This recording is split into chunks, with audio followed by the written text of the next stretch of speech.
EQAT is an organization dedicated to a sustainable and just economy through nonviolent direct action. So what does that mean?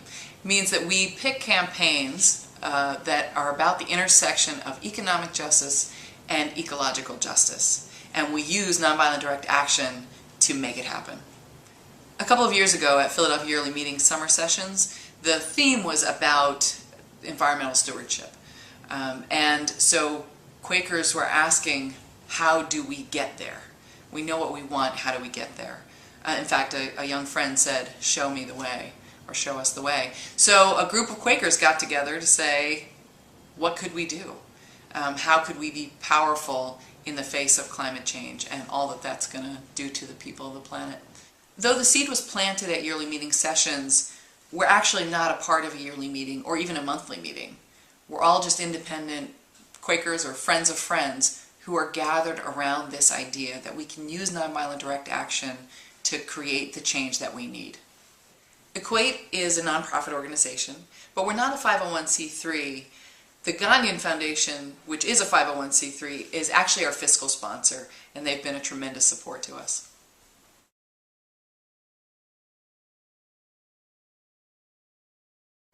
I think the number one reason to use nonviolent direct action is because it works. As some of my friends say, direct action gets the goods. So the question is really, why does direct action work? Why has it played such an important role in every major social advance toward greater equity, toward greater justice? And I think it really comes down to three reasons that all have to do with power and different types of power. Number one is that direct action has the capacity to tell a story, potentially a really powerful story, to dramatize issues and make people choose sides as well. And as such, it taps into cultural power, our power to tell new stories, to shape ideas, and get people to change behaviors based on those new stories. Number two, it taps into what I'll call people power. The recognition that systems, social systems, whether they're governments or corporations, rest upon the consent of the governed, the consent and our participation, our labor, our resources. And so in recognizing that, we have the ability through direct action to actually withdraw our consent, withdraw our cooperation, and stop business as usual and open up space for negotiation that did not exist beforehand.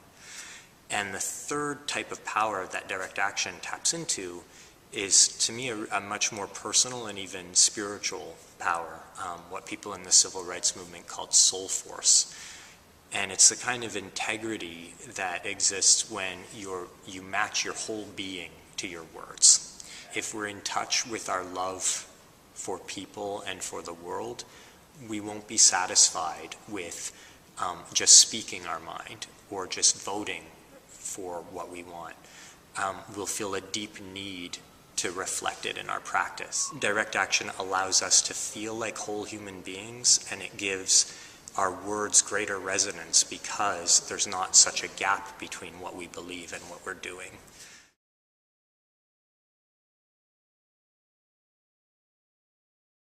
Well, mountaintop removal is a horribly destructive environmental practice where instead of extracting coal in the normal way, in which you will dig underground and extract coal, you're destroying a complete mountain. So you're blasting the top off of a mountain, which is destroying the temperate deciduous forest there, which is one of the highest sites for biodiversity in North America, completely destroying it and breaking up the forest. After that, you're getting all that rubble that you blasted off, you're going to push it into a valley, which is totally going to block streams, poisoning the water with heavy metals, and the blasting itself is going to send toxins into the air. And this is all just to scrape the coal out from underneath. And all of this process is really taking jobs away from people who normally would be going underground.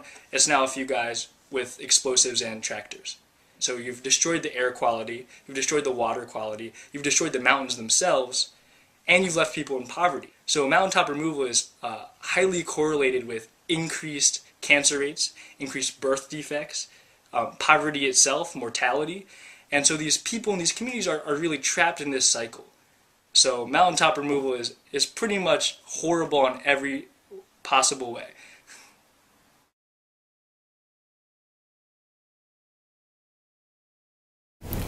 Well, simply put, PNC is our connection to mountaintop removal coal mining. There are no mountains in Philadelphia, but there are PNC banks.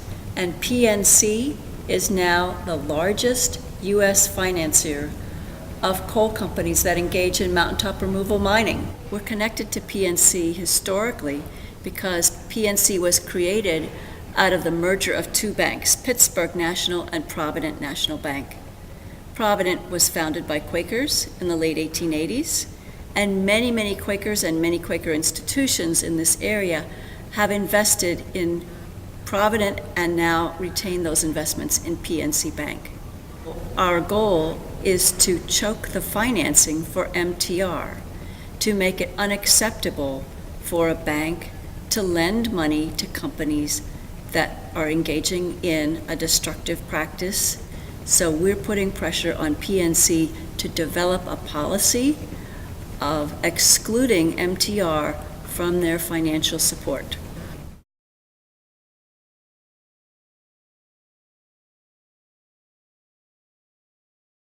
Well, that's an important question because it is a huge issue, and we do seem to need a mass movement of people ready to make a fundamental change.